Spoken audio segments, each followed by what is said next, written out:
Okay, I'm going to do a quick update on the Heartland Cyclone. We've had it for 7 months. Uh, while it's been hooked up, we've not really had too much of a problem, but we finally moved it from Texas to Tennessee. And I'm just going to go over some of the problems that we've had, and at the end tell you if I would recommend Heartland or not. The first problem we had was the hot water heater leaked water everywhere, and we had a rug there, so we couldn't actually tell it until the water had saturated the rug, and then I was like, why is there a splish splash when we come in? It wasn't technically anybody's problem, it just came loose. It still doesn't make me happy because it was only like 2 to 3 weeks after we got it, and it had saturated the, help me out, babe. Under the sink. Under the sink, but it was some of the paneling had warped because it's just thin sheets. It's sheets of plywood. I don't know if you call it plywood. But It's anyway. not plywood, it's paneling. Let's see. The shower leaked underneath the stall, and it leaked profusely, and then we come to find out, I believe, that it was the plastic wasn't sealing properly, so it was letting water out everywhere, and I can't emphasize everywhere. It's the rubber seal where the door closes. It wasn't sealing properly. It had kind of warped, like. Okay, well, anyway. Let's see, what else? The other things, being in the Texas heat, I'll give you this. If you read on forums, it'll say, don't worry about 2 ACs. This is where I'll tell you that they're absolutely wrong. If it gets 96 or greater, and if you like your AC in your house to be 70 or below, which, I like to be chilled because I work nights, so I have to sleep all day, you have to have 2 ACs. You have to. If you don't, it's not going to get, probably, what would you say, 72 to 74 was probably the temperature inside? Yeah. Let's see, what else? What other problems did we have? We had a lid that goes over a fantastic fan. You'll have to look that up. I'm not going to describe it. It's in the bathroom. We had to have it replaced. We had another broken lid at the back of the camper, and that could have been from a stick falling, but it was still covered under warranty. Now to the good stuff. So when we finally left Texas, I have a brake controller box on my truck, and it sets from 0.5 to 10. And I was all over the place on that, trying to get... What happened is if I barely touched the brakes, and when I say barely, probably just enough to cause the brake light to come on a truck normally, it would lock the back brakes up and bust my suspension all the way down to the bottom, basically. So anyway, so we get it home. It did that the whole trip, 1,800 miles. It's in the shop right now. It's been in the shop since the 22nd. We came back from Texas on like the 14th-ish. Also, the generator went bad. The generator would not start. It's a brand new generator. I did exactly what they asked me to do. I started it for an hour every month to make sure that the new gas gets into the fuel lines so it doesn't, whatever it does, varnish or whatever it does. And that was with a full load running on it. Yeah, there was a load on it. It wasn't just running. Let's see what else. So we took that to Chattanooga and got the generator fixed. That was the first time. We take it back, and we get it home finally, and the generator's still fucking up. The generator runs, but if you turn the hot water heater on, it kills the generator, and it kills all the power to the whole unit. Now that could be 2 things, because a hot water heater is essentially just a ground, kind of like a ceramic heater or any kind of space heater. It's just a ground that collects heat and produces it. It could be a problem with the hot water heater. I'm going to find out, hopefully, eventually, when it comes out of the shop. But essentially, this camper is going to be in the shop for a whole month. So a whole month of a year warranty, it's going to be in the shop. Hopefully, Heartland will give me an additional month warranty. But anyway, so that was another problem. So the generator fucked up twice.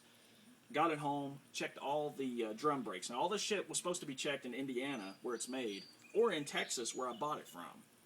I had them transport it to my campsite, so I didn't even pull it with my truck when I initially bought it. Lesson learned. It won't happen again.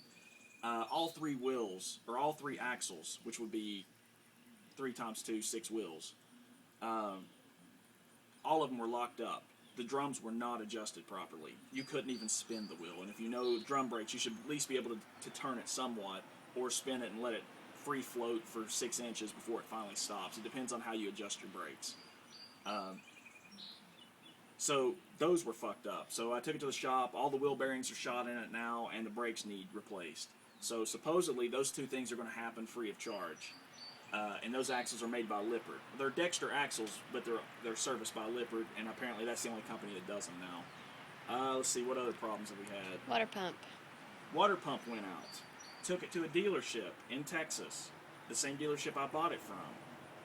They ran it all day long, no problems. I told them it was shutting off, so on and so forth. It was depressurizing the system. How many minutes are we on? 5 minutes. Depressurizing. Had videotape of it on my fucking iPhone that I'm videotaping right now. They didn't replace it. They said there's nothing wrong with it. It works fine. Fucking took it right back to that campsite in Texas right before we left, and it completely stopped working. So I took it to Knoxville, Tennessee, where I'm closest to, and there's voltage going to it, but the pump doesn't work. So do you know what it means? The moral of the story is the water pump didn't work. It was malfunctioning, and Texas didn't replace it. Fuck you. I will not be buying from you again. Kyle, Texas.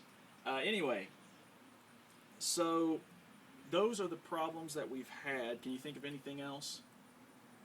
And the moral of the story is... Small cosmetic problems. Yeah, small cosmetic, and I don't even care about the small cosmetic things. I can deal with that. So, things I've learned. I'll just do things I'll learn, and then I'll tell you my recommendation on the next video. Things I've learned, no matter what they tell you what the insulation factor is in a camper, while it does help, if you have slide outs, you have a shitload of air coming in from it. So you've got to do something to prevent that. The other thing is, if you get a toy hauler specifically, make sure there's heat vents going back to the toy hauler portion, because if you don't, there's no heat going back there. Very limited AC as well. I don't know what number I'm on, 2 or 3. Anyway, definitely get dual pane windows. You lose a lot of cool and heat going through those windows. They're paper thin. While they help somewhat, they're not very efficient at all. Anything else? Yeah, if you use your generator, put your slide outs in, because if not, you'll wake up at 2 o'clock every morning from your carbon monoxide Tennessee, when we got back to detector. Tennessee and after Chattanooga and got the generator working, we had to jerry-rig from old trampoline Pipes, frame, legs, the yeah. frame. We hacksawed off enough pipe to make a long Extension for the exhaust pipe. muffler extension, kind of like a tractor trailer where their exhaust goes up above the truck, above the camper. What would happen is, at about midnight to 3 in the morning, fog would drop, and of course the exhaust has nowhere to go because of atmospheric pressures and no wind, and it would come into the camper and our carbon monoxide would go off every morning at 2 in the morning. So we would have to shut the generator off, step out, let carbon monoxide leave our red blood cells, and or it'd be hemoglobin actually. But anyway, so we had to get an extension pipe. So that's something else to consider, is if the muffler exhaust is on the side of your slide outs, you have to get some kind of extension, or you can't let the slide outs out, because that smoke will, or the exhaust will seep into your camper, and you could potentially die. But that's not necessarily Heartland's problem. That's just, the way they look at it is they put the exhaust at the back side of the camper because you're going to be at the front side of the camper, is the way they look at it. I kind of understand it, but the problem is that exhaust is right next to your biggest slide out, plus your bedroom slide out, so it seeps up in there. I think that's it, but those are the things we've learned and the problems that we've had. Anything else we've learned? You're on 847. Okay, that's it. Peace out, YouTube. Enjoy this. Hope you learned a lot. Bye.